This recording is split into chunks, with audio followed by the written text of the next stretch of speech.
Bonjour à tous. Moi c'est Arnaud Garnier, je suis doctorant à l'école centrale Nantes au sein de laboratoire qui s'appelle le Léa. Je vais vous parler aujourd'hui d'un de mes travaux de thèse qui porte sur la simulation énergétique long terme de la flotte mondiale et de l'élaboration de scénarios de transition. Alors pour commencer, je vais vous faire une rapide remise en contexte. Je vous ai mis ici la courbe d'évolution des émissions de gaz à effet de serre du transport maritime depuis 30 ans. On voit que ça augmente de manière quasi continue depuis les années 90. Et on atteint en 2018, d'après les chiffres de l'OMI, environ 1 milliard de tonnes de CO2 émises, ce qui correspond à 3% des émissions mondiales. Et ce qui va m'intéresser aujourd'hui, c'est de voir un peu ce qui peut se passer dans le futur. L'OMI nous disait en 2018 que si on suivait les tendances, qu'on faisait grosso modo pas plus que ce qu'on faisait à l'époque, on serait quelque part en 2050 entre ces deux courbes bleues. Au mieux, on stagne, au pire, on continue d'augmenter les émissions. Et c'est assez loin de l'objectif que l'OMI s'est fixé en 2023, qui est d'atteindre la neutralité carbone aux alentours de 2050. Et donc la question, c'est comment est-ce qu'on peut faire pour suivre plus ou moins cette courbe rouge et atteindre les objectifs de décarbonation. Et pour répondre à cette question, il faut d'abord comprendre que la décarbonation n'est pas si simple. J'ai relevé au moins trois enjeux importants sur la flotte. Le premier, c'est qu'on a une flotte qui est très hétérogène en termes de type de navire. On transporte plein de choses différentes, des conteneurs, du vrac solide, du vrac liquide, plein de choses. Et on a des navires aussi de tailles très différentes qui vont faire des trajets aussi, des petits trajets, des longs trajets. Donc en fait, quand on parle de décarbonation de la flotte, finalement, c'est décarbonation de plein de petites flottes distinctes qui ont des caractéristiques assez diverses. Le deuxième sujet, c'est qu'on a une très grande inertie. 2025-2050, on a 25 ans. C'est à peu près la durée de vie d'un navire. Donc ça veut dire que les navires qu'on met en service aujourd'hui seront probablement encore en service en 2050. Et donc la décarbonation, on est déjà en plein dedans. Si on veut une neutralité carbone en 2050, on doit déjà construire des navires, ou en tout cas être capable de rétrofiter les navires construits aujourd'hui pour qu'ils soient neutres en carbone en 2050. Et le troisième point, c'est qu'on n'a pas une technologie magique qui permet de tout décarboner d'un coup. On a une diversité de solutions, l'efficacité énergétique, efficacité opérationnelle, des énergies alternatives, et on doit faire un mix, un peu de tout ça pour décarboner les navires. Mix pourra être différent selon le profil du navire, sa taille, ce qu'il transporte, la distance qu'il parcourt, et donc on a un grand flou sur comment faire. C'est pour ça qu'on a besoin d'avoir des modèles un peu prospectifs qui nous aident à réfléchir et à voir quelle voie semble possible. Et donc c'est un peu ce que j'essaye de faire de ma thèse. Et donc, je vais vous présenter aujourd'hui un modèle de renouvellement de flotte, adapté à la mondiale de porte-conteneurs que j'ai développé dans ma thèse. Alors, ce modèle, il se base sur des données de la flotte de porte-conteneurs de 2022, la flotte mondiale, et j'ai pris plusieurs choses en compte. Donc, d'abord, pour prendre en compte l'hétérogénéité, j'ai décomposé la flotte en segments de navires, donc grosso modo par taille. J'ai pris des petits navires, des moyens navires, des gros navires, et pour chaque segment, j'ai un navire type qui reprend ses caractéristiques. Donc, caractéristiques techniques, capacité de transport, la puissance du moteur, des caractéristiques opérationnelles aussi, donc la vitesse, les distances parcourues, etc. Et donc, ça me permet de découper ma flotte en plusieurs tailles. Ensuite, je veux prendre en compte l'inertie, donc j'ai pris en compte une pyramide des âges. Donc ici, vous avez les navires les plus jeunes, ici les navires les plus âgés, et ça, c'est ma flotte de base. Je vais faire un modèle de renouvellement, c'est-à-dire que je vais faire évoluer ma flotte année après année de 2023 à 2050. Et donc, ce qui se passe, c'est que quand je prends une année, tous mes navires vieillissent d'un an, donc ils se décalent sur la droite, sur l'axe des âges. Et donc là, il se passe deux choses.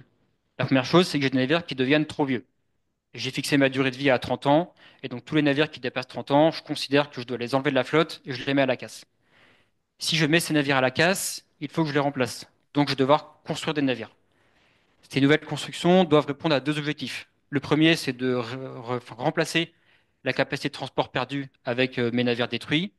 Et le deuxième, c'est de compenser la hausse du trafic, ce que je considère des évolutions de trafic dans mon modèle. Et donc ça me dit combien de navires je dois construire pour compenser ces deux effets-là. Et je prends un troisième effet qui est que dans le transport maritime, et notamment dans les porte-conteneurs, on a un effet de gigantisme qui fait qu'on a tendance à construire de plus en plus des gros navires. Et donc, je ne remplace pas les navires à l'identique en un pour un. C'est possible que je construise des plus gros navires pour remplacer les navires précédents. Donc ça me dit chaque année combien de nouveaux navires je dois construire pour compenser la mise à la casse et l'évolution du trafic.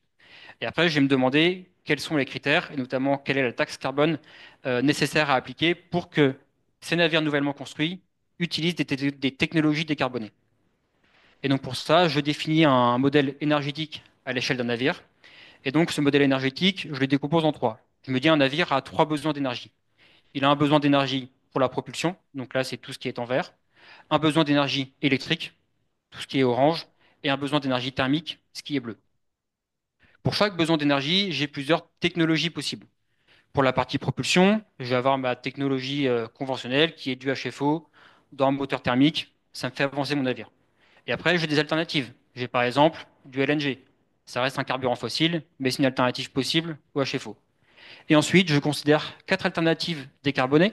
Donc j'ai le moteur électrique alimenté par une batterie, ou j'ai un moteur dual fuel que j'alimente avec un électrocarburant, soit de l'hydrogène, soit de l'ammoniac, soit du méthanol.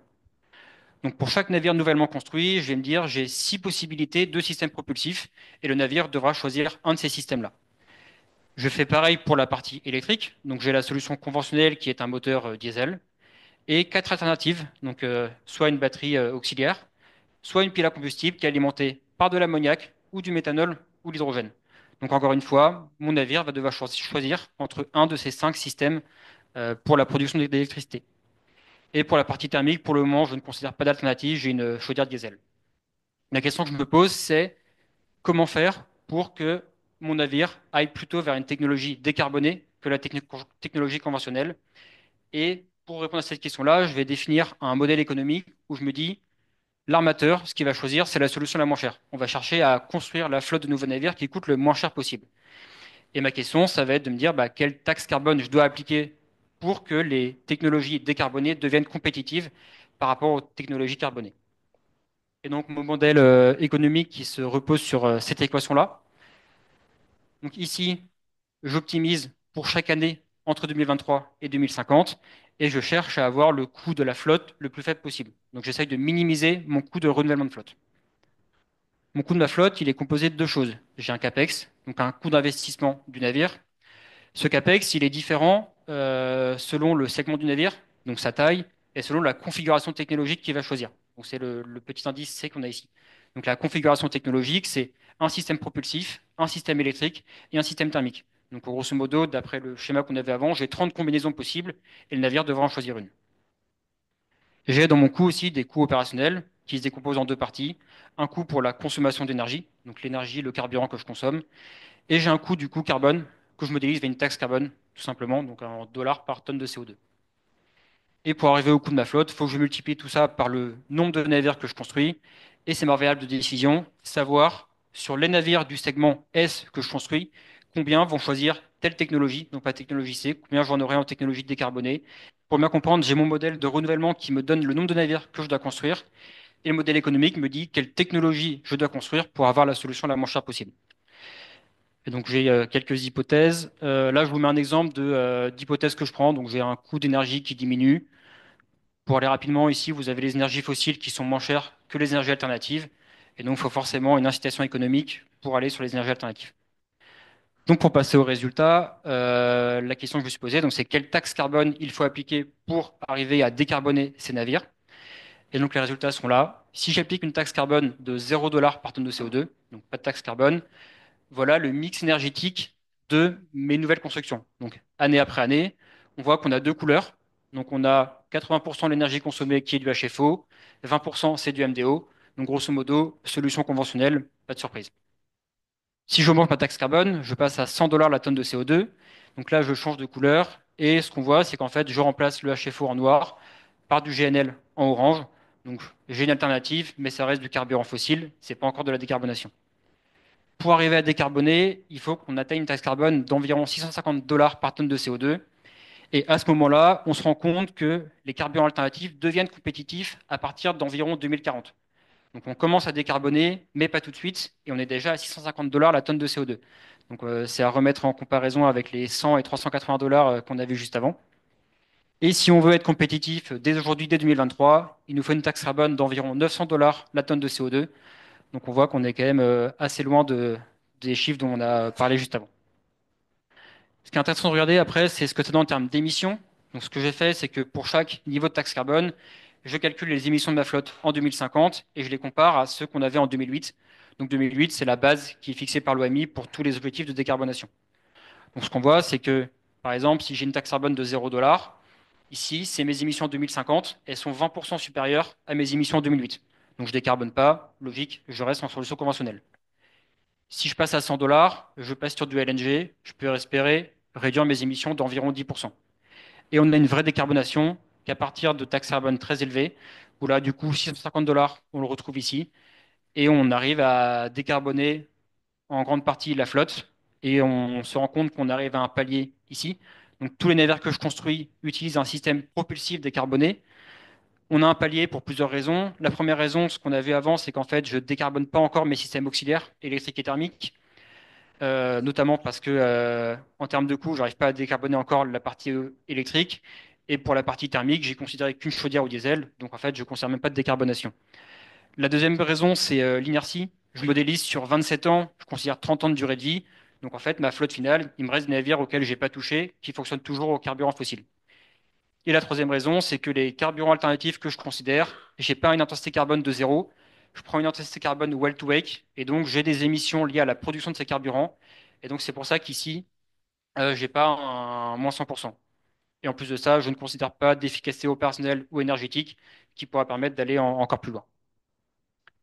Et pour terminer, donc j'arrive sur ce graphe qui est le mix énergétique. Donc là, c'est à l'échelle de la flotte totale de porte-conteneurs. Et je me suis mis dans le cas où j'ai une taxe carbone de 900 $ par tonne. Donc 900 $ par tonne, ça veut dire que tous les navires que je construis utilisent déjà un système propulsif décarboné. Et donc on voit bien ici l'effet de l'inertie. C'est-à-dire qu'en 2023, j'ai quasiment que du carburant fossile. J'ai mes quelques navires que j'ai réussi à décarboner là.